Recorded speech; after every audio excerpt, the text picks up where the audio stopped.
2013 NBA Draft, the Milwaukee Bucks select Giannis Antetokounmpo. Put him in an NBA game right now, you probably cannot. But in the long-term picture, this kid has as much upside as most anybody in this draft. NBA most valuable player goes to Giannis Antetokounmpo. Remember somebody talking about how Giannis was going to dunk his way through the playoffs and yada, yada, yada. Listen, this man is right now, he's the most overrated in basketball. It has been completely expanded as Milwaukee brings the Bucks madness to Middleton inside, nice entry pass, and the slam. That'll do it. It's over. The Bucks have done it. The long wait has ended after a half century. The Milwaukee Bucks are NBA champions once again. 8th pick in the 2013 NBA Draft, the Milwaukee Bucks select Giannis Antetokounmpo.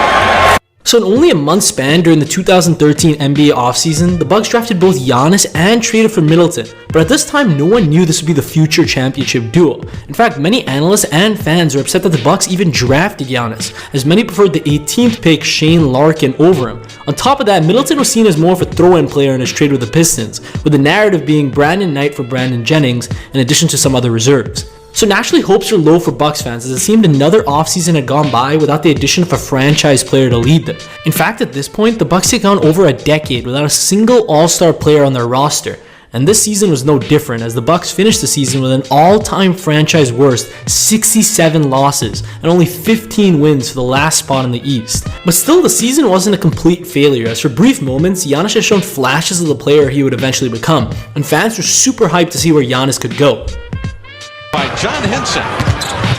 Walters locks it up. Antetokounmpo. Hey, Walters gets the Antetokounmpo.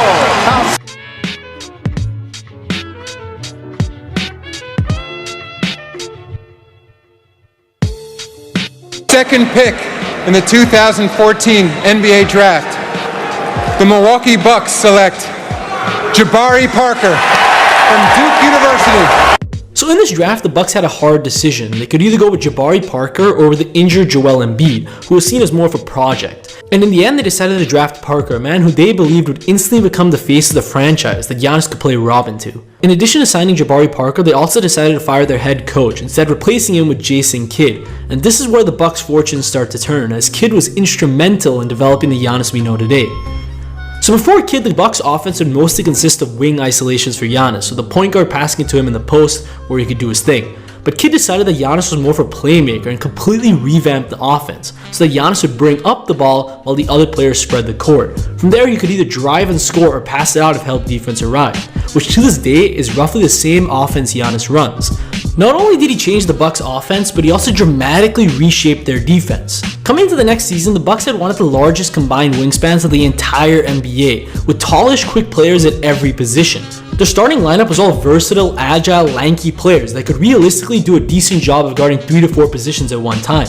And with this in mind, Kidd invented the blitz defense. So the Bucks defense was started in a typical way with man-to-man defense, but as soon as any player set a pick, instead of switching or fighting through the screen, the Bucks would aggressively double-team the ball handler, leaving the remaining 3 players to guard the last 4 positions. And every time the ball moved, the players would double again and adjust. This was an incredibly tiring and effective defense, as every pass had to make it past a double team.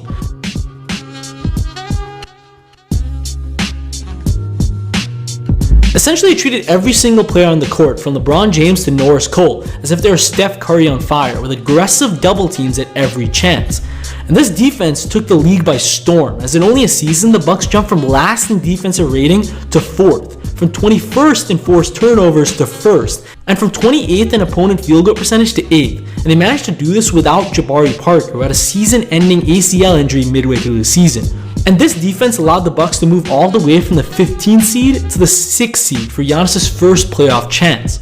And in the first round, they faced the Derrick Rose Bulls, who at this time were clearly the better team, as they quickly jumped to a 3-0 lead with dominant victories. The Bucks did manage to win their next 2 games before Game 6, which was a complete disaster, as the Bulls beat the Bucks by a record 54 points to end their season. The Bucks at this point were still incredibly young, and this huge loss led to a complete meltdown down the stretch with incredibly dirty plays. Man, look at this play right now. You have to hustle back. Numbers again, and Mike Dunleavy splash. You knew it was coming. Count. Take a look. Let's see. Watch Giannis. You can tell this is on purpose. Can't do that. Frustration from this young team, and obviously there is a lot.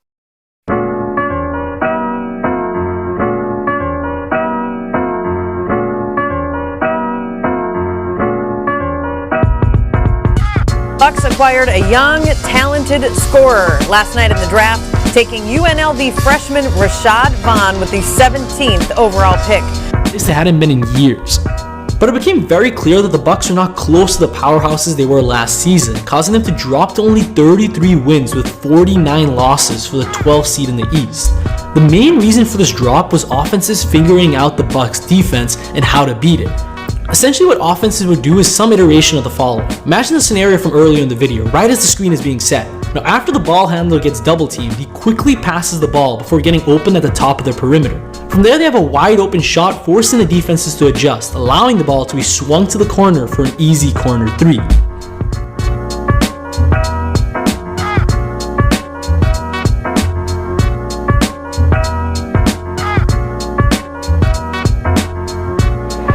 With the 36th pick in the 2016 NBA Draft, the Milwaukee Bucks select Malcolm Brogdon from the University of Virginia.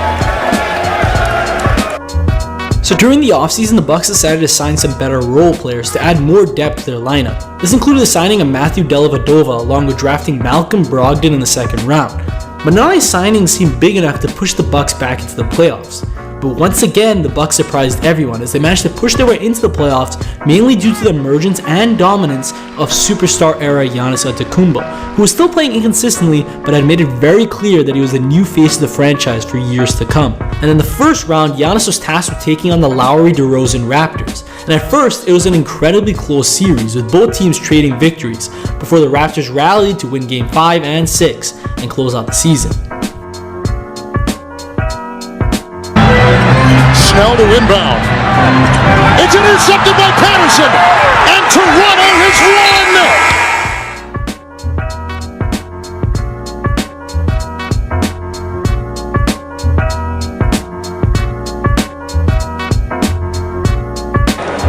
With the 17th pick in the 2017 NBA Draft, the Milwaukee Bucks select DJ Wilson from the University of Michigan.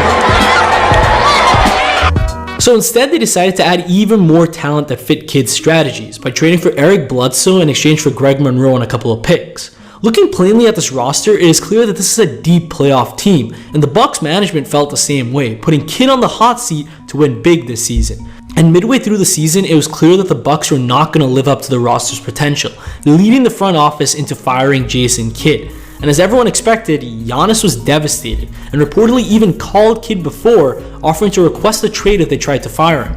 But in the end, Kidd told Giannis that it was for the best and gracefully left the team. And without Kidd, the Bucks did manage to improve slightly with their interim head coach, ending with 44 wins and 38 losses for the 7th seed. In the first round, the Bucks were set to face the Celtics, and this series was incredibly competitive.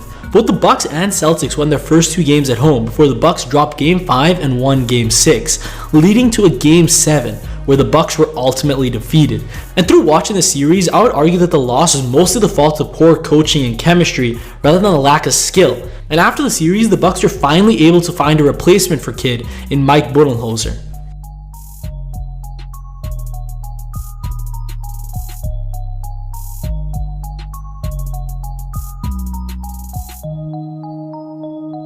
The Milwaukee Bucks select Dante DiVincenzo from Villanova University. Coming into the next season, hopes were high for the Bucks, mainly due to the hiring of Coach Bud, who had already shown he was an elite coach during his tenure at Atlanta. In addition to the coaching, the Bucks also signed excellent shooters in Brook Lopez and Ersan Ilyasova, who would create space for Giannis to play offensively. Overall, it seemed like both Giannis and the Bucks would finally be able to take that leap into 3rd or 4th seed territory. And even with these high expectations, the Bucks surpassed them all, ending the season with 60 wins and only 22 losses for the first seed in the East. They're led by the dominance of Giannis, who had just posted his first MVP season, and Coach Bud, who had just won his first Coach of the Year award. And entering the playoffs, the Bucks seemed prepared to make their first title run. And in the first 2 rounds, the Bucks showed no signs of slowing down, beating the Pistons in 4 games and destroying the Celtics in only 5, leading to Giannis' first ever Eastern Conference Finals against the Raptors. And in the first 2 games, the Bucks seemed prepared to make their first ever NBA Finals, with dominant performances leading to their 2-0 lead. But suddenly the momentum shifted, and Kawhi would win the next 4 games straight to eliminate the Bucks from the playoffs. It's a stunner, although the Raptors were just 2 games behind the Milwaukee Bucks in the regular season. They're off the bench to celebrate.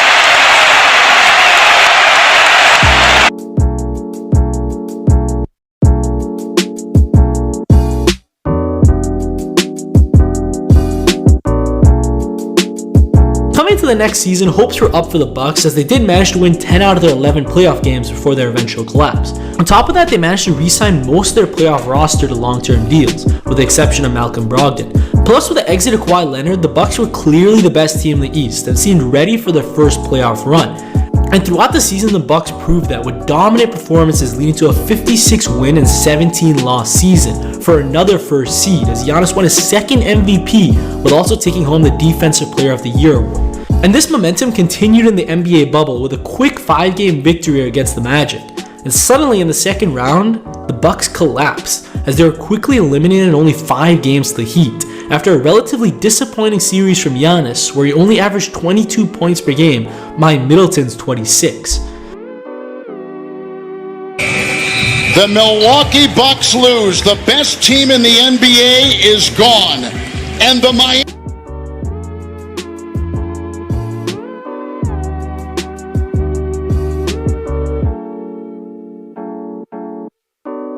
So now coming into the next season, the Bucks needed a scapegoat for last year's collapse, and it was somewhat unfairly decided that Eric Bledsoe was the problem, leading him to be traded to the Pelicans and replaced by Drew Holiday.